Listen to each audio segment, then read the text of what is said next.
Tama na yung date. Yes, sir. Tama naman date. Salpak lang. Pag hindi working, ilipat sa ibang port.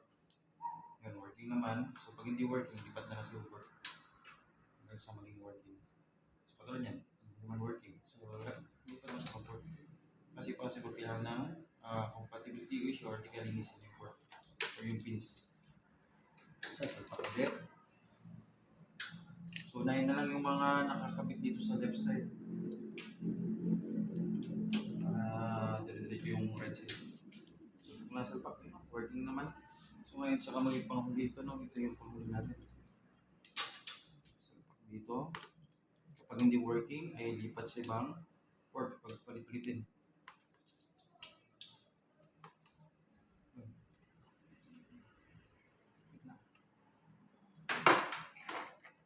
Pag hindi maaari, gawin ay nandan lang at sensitive yung ating mga order. Wala pa din sa kabila.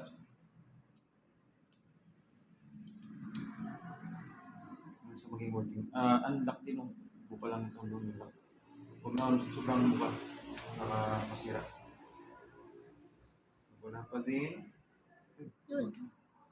Working na siya. Ingat lang dyan.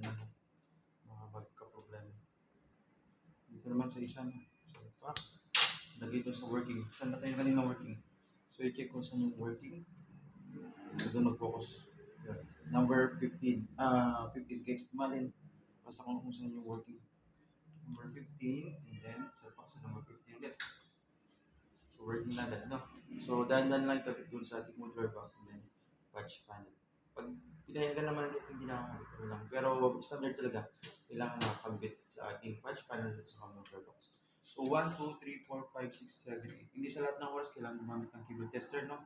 So, kung patagal kasi yung cable tester natin, so, self na lang na salpak. Kasi yung master naman natin, hindi naman nag-check yan ng isa-isa talaga. Maliban lang kung mag-check ng isa-isa. No? Gawin na lang. Pero kung hindi naman, there ka na sa network switch. Kailangan ay 1, 2, 3, 4, 5, 6, 7, 8, 9 ang ilaw kapag cable to cable. Pero pag may kasama ng network router and network WAP, kailangan ay balok kasama yung power indicator light. Kasi yung network WAP natin ay kalahati lang, no? Half lang yung kanyang bandwidth. Okay? So, 4 pins lang po yan. Ano po? So, iba po yung 8 pins sa 4 pins. So, yun lang, no? Yun lang pinaka-technique. Tapos, recrimp kapag kailangan, no? Gumamit na ng crimper or crimp. Kasi working naman yung mga cable natin. So, preparation. So, sana ay working din sa inyo. So, compatibility issue lang ng ating mga connectors. Pagbalik-balik na rin, ano po? Kung kailangan. Sige po, salamat po.